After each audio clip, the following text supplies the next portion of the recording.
alfa mwana nanga aobuki ya ngai kila na bakitani babino lonani mpo bolia na motoki nde bozwi lifuta po vivre yo lukaka débrouillez-vous pour vivre article 15 mama débrouillez-vous pour vivre sala lokola e ba west africain mama sala lokola e bambotolokeshi e mame so nateka mwa londonda mwa kopo ya masanga naloka mpona vivre article 15 mama débrouillez-vous pour vivre.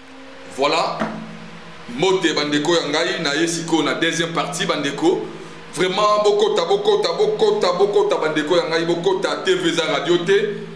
Tant bomoni déjà que imperturbable luba qui aye na ba etando ike na bino donc boye barake bozo so information oyo ezali vraiment na ba source sir yango na senga na bino tant okoti ko zapete rester connecté soko zali moto asikape la chaîne au s'abonner mbana moko au partager au aimer vidéo ko aimer vidéo c'est facile pouce kaka te momoni si na pouce na bouton te batie si na pouce wana o cliquer kaka nango yango wana signifie aimer to permettant to senga na bino bo aimer pourquoi parce que algorithme ya YouTube est détecteur ba vidéo na biso facilement pe bino bo zora ba information rapidement il faut continuer mon cadre continuer na YouTube ozala en première position vidéo na biso se positionner en première position pour que yo ozo information yango to senga na bino o aimer o s'abonner o partager o activer pe cloche à notification cloche à déjà ngonga mo ezaka moi cloche wana ngonga wana o activer ka cloche nango yango wana signifie o sera toujours notifié une fois to sali ba publication to lingi to beta ma solo o ezali tellement sensible mais je vais parler de ça parce que c'est mon pays, j'ai l'obligation de parler de ça. C'est vraiment notre pays. Makambo oyo ezali koleka na este ya République démocratique du Congo, situation sécuritaire na este ya mboka na biso Congo Kinshasa. Boyebi bel et bien ba pour parler bandaka la ba pour parler à Nairobi, ba pour parler à Luanda, ba pour parler et salama ba négociation et salama ba accord et salama. Mais jusque là tout tika la kozwa gain de cause te kimia ekota te Rwanda ni kotika ko agresser biso te tout ça ezalaki parmi ba problème oyo to bandaki continuer nango ko vivre nango na kati ya mboka na biso. Maintenant récemment ici ba négociation ezongi c'est-à-dire Rwanda na Congo Kinshasa ba vandi na katikati nango Angola yenda zali médiateur na koluka kocha kimia na este ya République. Na ko rappeler bino na kozonga mwa mukie bandeko ya ngai boye bake Sadek ayaka na Kinshasa ayaka na Congo. Mission principale ya Sadek ayaka na Congo pour que aya kondongwa na kobunda na biso elongo pour que to bengana ba rebelle ya M23 na ba groupes armés nyos to boyebi ya mabe oyo bazo déranger Congo démocratique. Na kati ya Sadek les deux grandes puissances na armement tozalaki Afrique du Sud na Angola. Mais Angola a se retiraki. Pourquoi? Alobaki que non. En même temps, Azali arbitre, en même temps aussi Azala partant et Kozala Malam Mingite ni a se retiraki. Atikali comme étant yé médiateur, mais Afrique du Sud ne bazaki sur le champ de bataille. Na ndenge makambo keni e kenda biso na bino toyebi ndenge suite nango ya ambassadeur e kenda na ndenge suka. To banda na ba na CAC toye Sadek tout ça. Lelo na moment oyo na osela bino vidéo oyo to zongi sous na négociation cette fois-ci on nous met dans même table na droite Congo azali na ngambo ya gauche Rwanda na katikati na biso Angola azali nani yende mutazo mede yende azo lukasikoyo ayokanisa biso les deux pays comme ça to bandenge ni toko décoller na yango. Mais ngai nako rappeler bino sous moi mukie na makambo oyo tali Angola réellement réellement, je dis et je répète, ceux qui bazali sincère l'Angola, baza bato yo bako kata makambo na tout droit pe ko ba clair, so baza sincère. Nako rappeler bino bandeko ya ngai ba congolais, na ba ndeko ya ngai ba angolais, biso to yambi ba angolais awa na Congo Kinshasa. To héberger bango presque ba pays limitrophe mingi to héberger bango, mais j'ai nazo lobela focaliser na Angola parce que yene sozo azo mené médiation to héberger Angola awa na guerre ya Sanvimpi na Eduardo dos Santos, to héberger ba angolais na yebi ba angolais auto taki na ba kelasi to vient na bango presque ba esika moko to bateli bango to zaki na bango ensemble.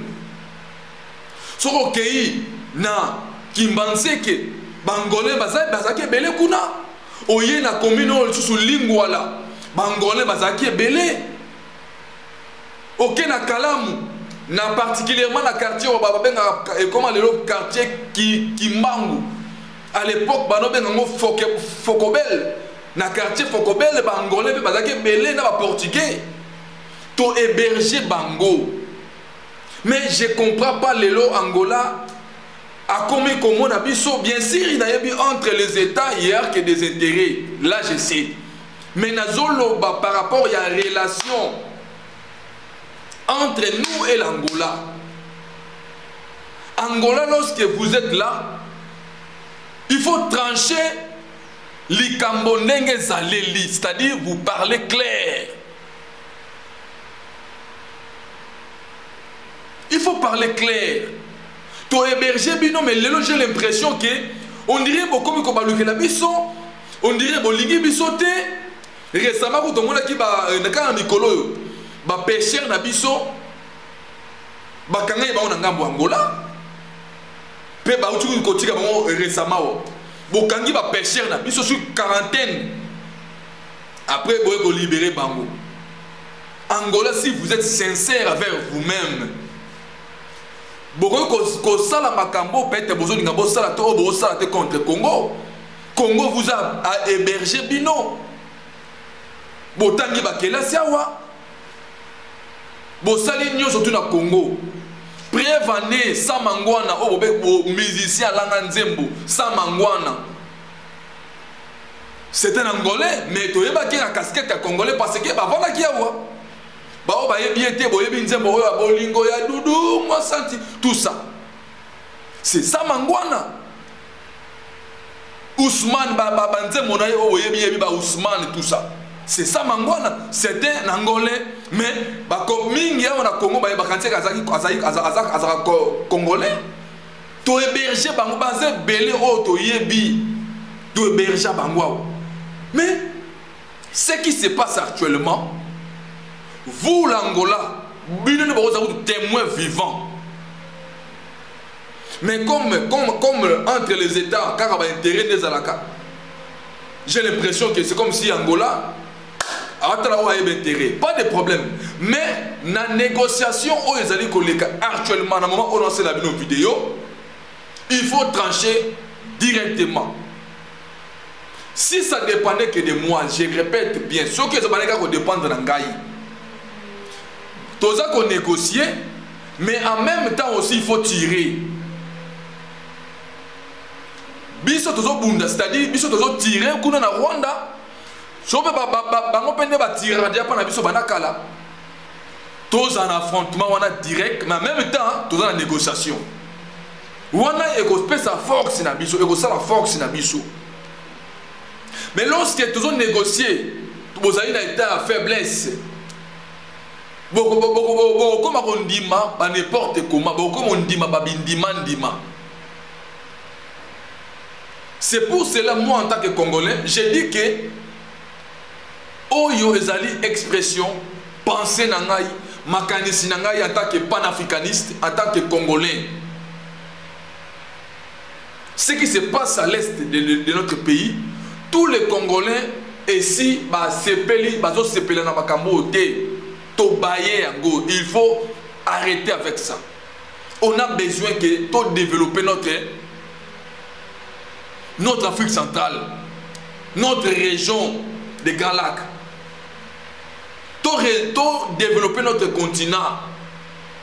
Tout le temps un problème de gauche à droite, mais ça ne va pas. Ba multinationales au bazali derrière ba problème oyo. Banani bazali ko profiter, ce sont des multinationales wana. On va continuer de guerre en guerre, de problème en problème jusqu'à quand? Boko négocier na ye Rwanda ngo, lobby a baluki na ye. À quoi bon de continuer à négocier?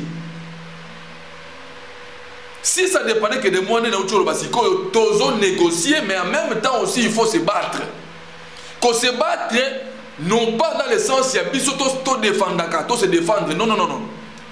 Toujours bêta vraiment na Rwanda. C'est-à-dire, toujours bêta bomba, toujours bombarder na Rwanda. Bango pende ba mesana ko bombarder biso déjà badakala.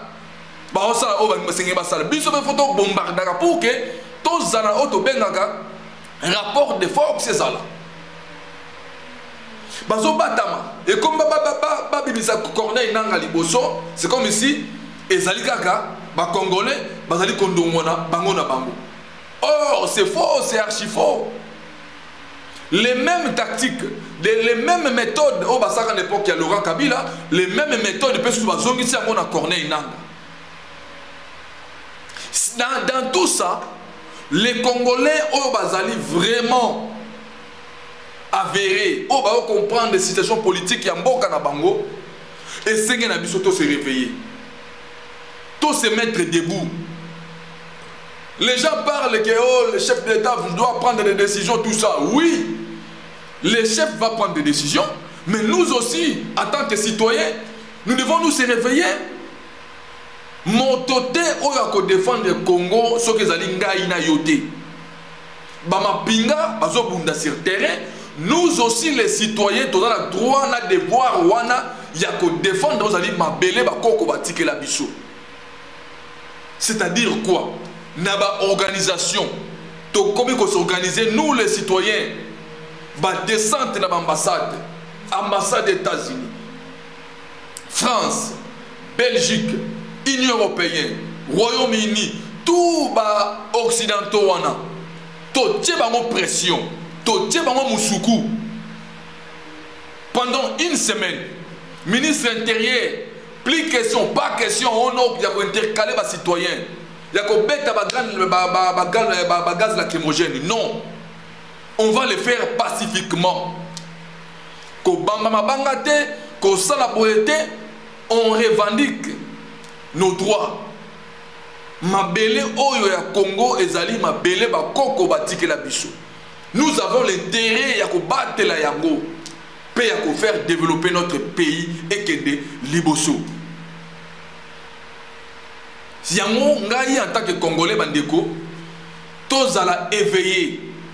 Ba église, vous les églises, dans tout ce que je parle, vous avez aussi n'a pas de responsabilité, vous les églises. Pourquoi j'ai dit vous les églises? Parce que naba étendue nabino, naba cité nabino, naba église nabino, boyambaka ba fidèles et belés dans les 500 000 fidèles. Vous avez la facilité à transmettre un message au Totali Koluba. Likamboya Congo et Zali Kaka, chef de l'État. Vous devez comprendre très bien. Avant chef de l'État, Félix Antoine Tshisekedi, il y avait toujours les mêmes problèmes. Kobandana époque, il y a Mobutu, même problème dans l'Est. Toyena époque, il y a Laurent Kabila, même problème. Joseph Kabila, entre guillemets, même problème. Les lois avec Félix Antoine Tshisekedi, le même problème se répète. Dans tout ça, veut dire quoi? C'est à nous les Congolais de se mettre debout, de se réveiller pour défendre notre patrie. Il ne faut pas dire vous êtes croisés les bras, le chef lui seul va faire tout. Non! C'est à nous aussi de prendre des décisions. de se réveiller et de comprendre que les Cambodgiens et Sengeli, biso tout les Congolais, tous à éveiller na yango, peto landela tout ce qui se passe. Parce que trop c'est trop, on ne peut pas continuer comme ça. Vraiment, bandeko yangai, tous à la sincère, tous à la éveillé, totika, bifinga finga. Okofinga mokonzi po nati na nini. Surtout bandeko yangai bazara mingi na ba réseaux sociaux. La plupart bandeko bazana na ba diaspora, bandeko mingi otoye ba mingi mingi na otanga ba komote pour ne pas que ça ba publicité na bango. Na moment où tous allez, ils ont problème yangai na yo, tous se mettre autour d'une table, ba réflexion, ba stratégie pour nous défendre notre patrie.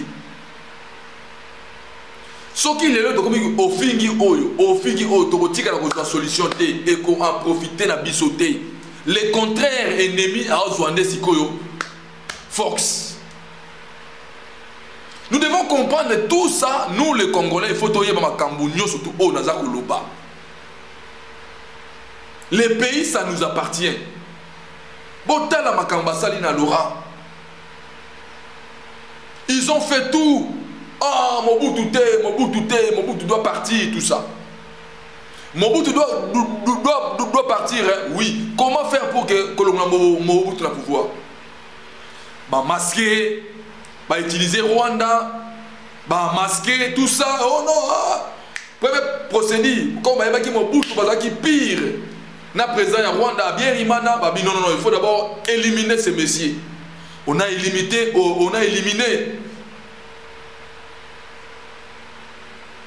Bah, éliminer à bien Rimana. Première étape réussir. Ah, il faut maintenant Kolongola Mobutu. Comment on va procéder? Babandi qu'on monter la scène. Ah, il faut alimenter armée. Armée en gros. Sur le plan politico-militaire, il y a armée Wana. Il y avait Rwanda, Ouganda. Mais bazuka ka tête, masque, Mathieu masque à Laurent. Mais noyau nio surtout. Il y a armée Otobenga comme il y a Afdel. Noyau tout, il y avait les Rwandais et les Ougandais. Mais bazu masque à Laurent Batier pour dire que ezali ba Congolais ne bazali kondongo na bango na bango. Or c'était le contraire. Baye ko réussir ko soit Congo. Les mêmes bateaux yo bataki Laurent, les mêmes bateaux na baye ko balukila Laurent. Allez-y comprendre pour que vous se réveillez, vous comprendre les mêmes bateaux na baye ko balukila sous Laurent.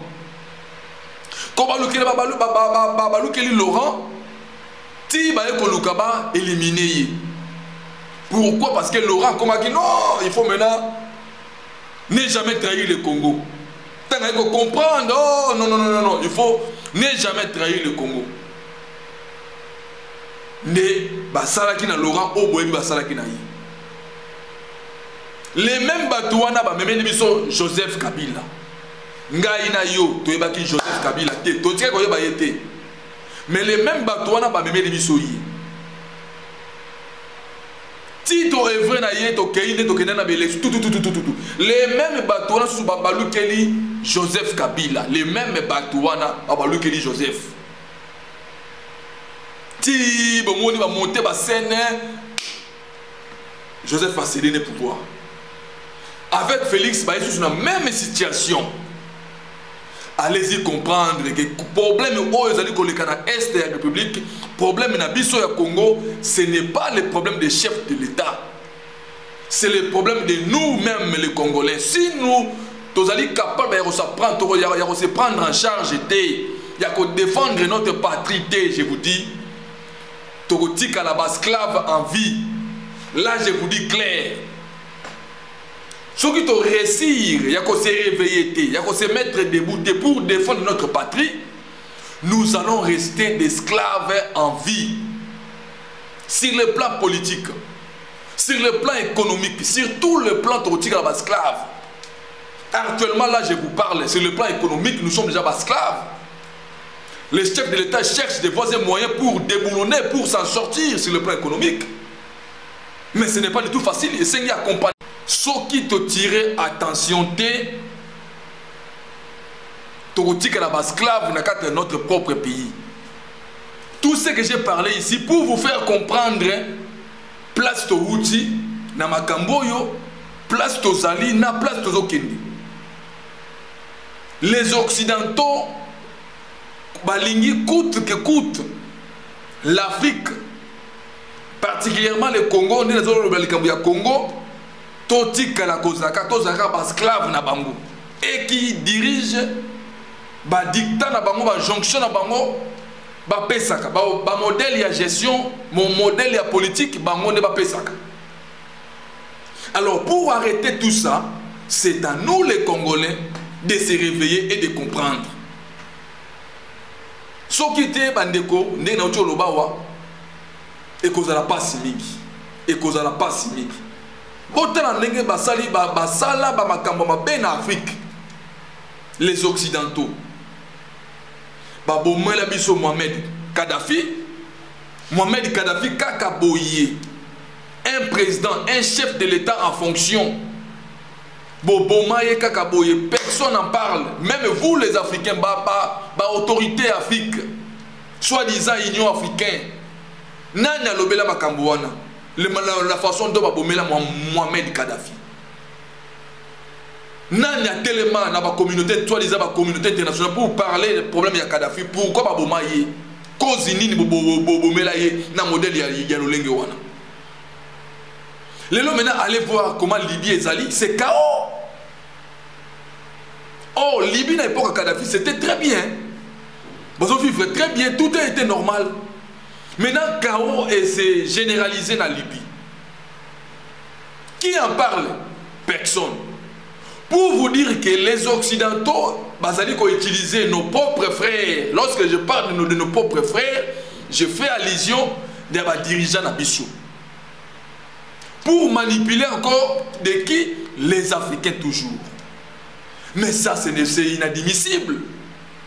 Ce n'est pas du tout normal.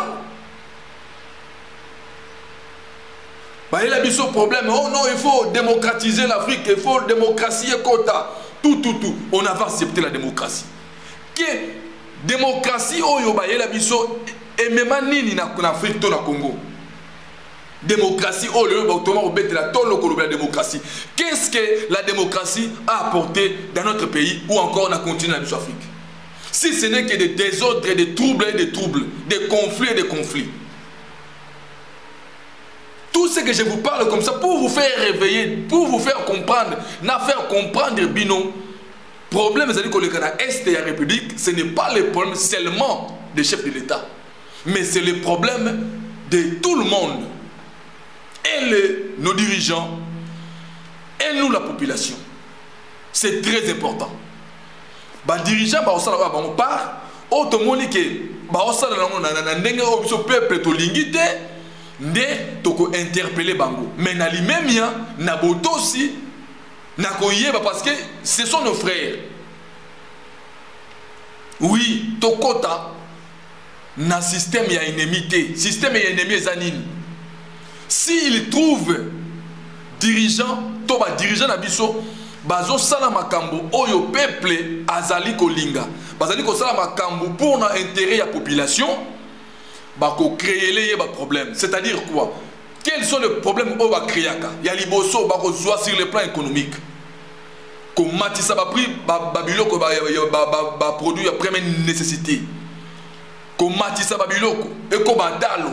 Comme Matissa la biso monnaie na bango ba la biso monnaie à buzoba, j'ai parlé bien monnaie à buzoba dollar.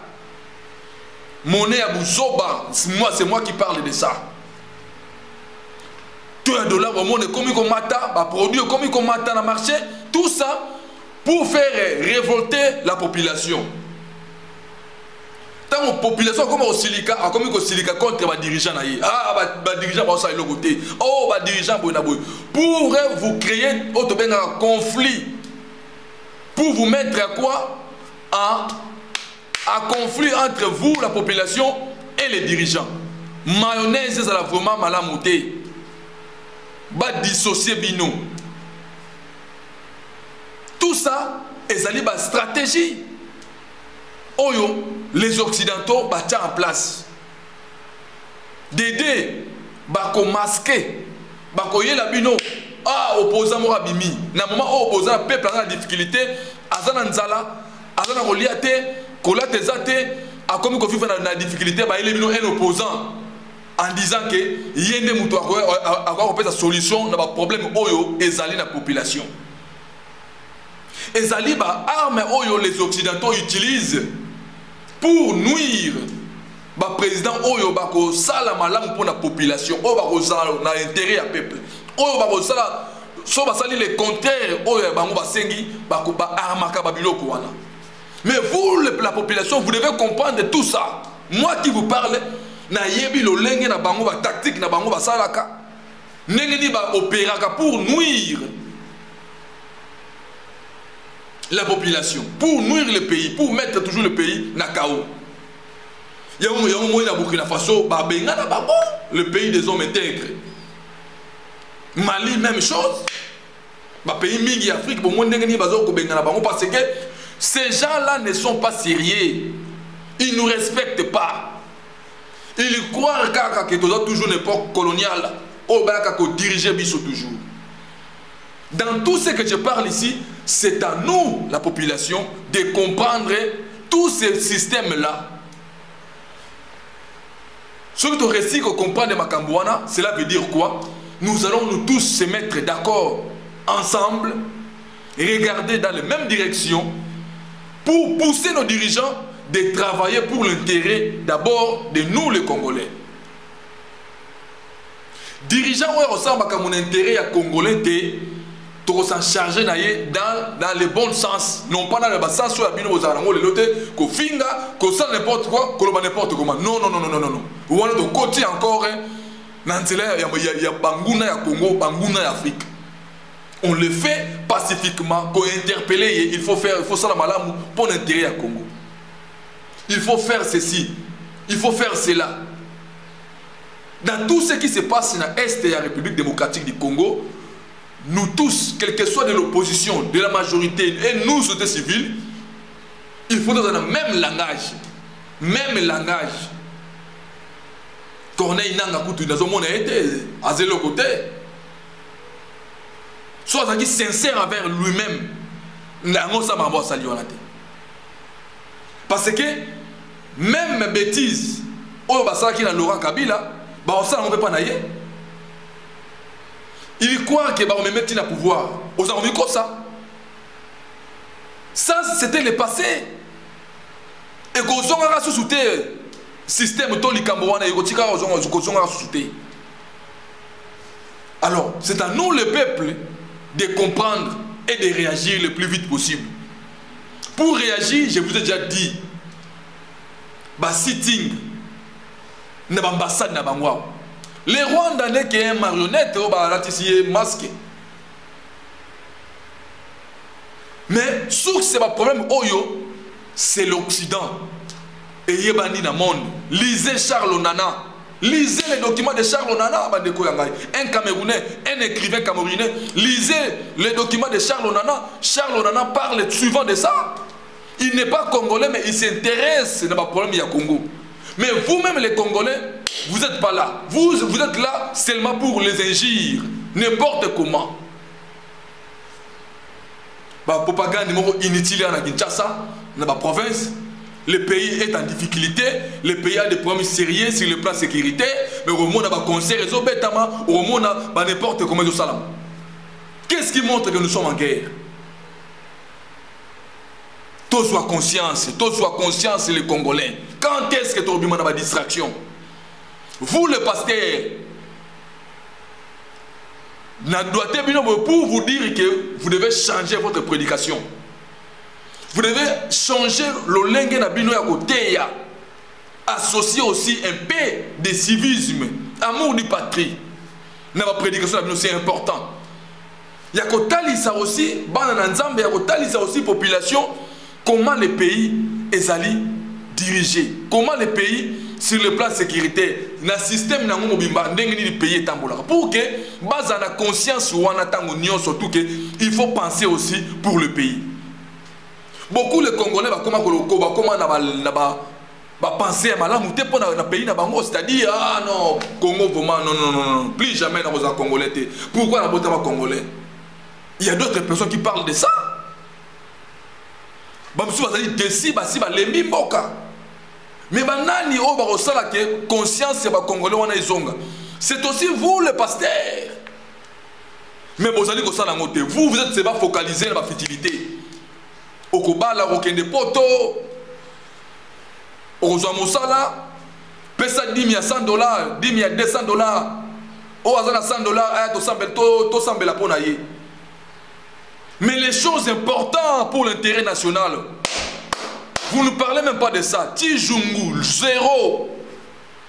Ça fait très mal en tant que patriote, ça fait très mal. Mais tout ça, ça va finir. Bissoba, oh, Télémi, génération 80, oh, nous surtout au Télémi Boye, nous devons changer les choses. Ensemble, pour changer ma cam. Dieu a déjà tout planifié dans cette terre. Oh non, non, Dieu a déjà tout fait dans cette moyo, sauf rien. C'est à nous maintenant de tout se prendre en charge. Il a biloté un discours que Dieu lui-même va faire. Nzamba kosala, nzamba kosala, nzamba kosala. Oh, to sambela kaka mingi, marambo kosila. Non. Bo sambela nzamba à Israël. Israël à moment où na Palestine. Israël a quand même voté pour le bakede, ngana obundana était na osambela kaka. Non. Israël se bat. Azoko bundana mandoki. Azoboma na mandoki. Mais vous ici au Congo, vous les pasteurs, vous nous dites qu'il faut toujours prier, on va régler tous les problèmes là de l'Est. Par la prière. Qui vous a dit ça aussi dans la prière? Non. Bon, tu vas faire rêver les Congolais. Bon, tu vas faire distraire les Congolais. Non, plus question de ça. Il faut faire comprendre des Congolais l'intérêt national. Intérêt ya Congo, intérêt ya Mabélé Nabiso. Là, vous allez voir que tout le monde va se réveiller. Topi mana ba distraction, oh ba pasteur, ba concert, les gens mutu na makolo, oh la bêtise concert, monsieur pas y habiter, on va prouver le contraire. Est-ce que Dieu a fait ça? Nzamba sala makambwana? Non, trop c'est trop. Trop c'est trop. Nous devons changer notre système. Plus question quand tu as besoin de la distraction.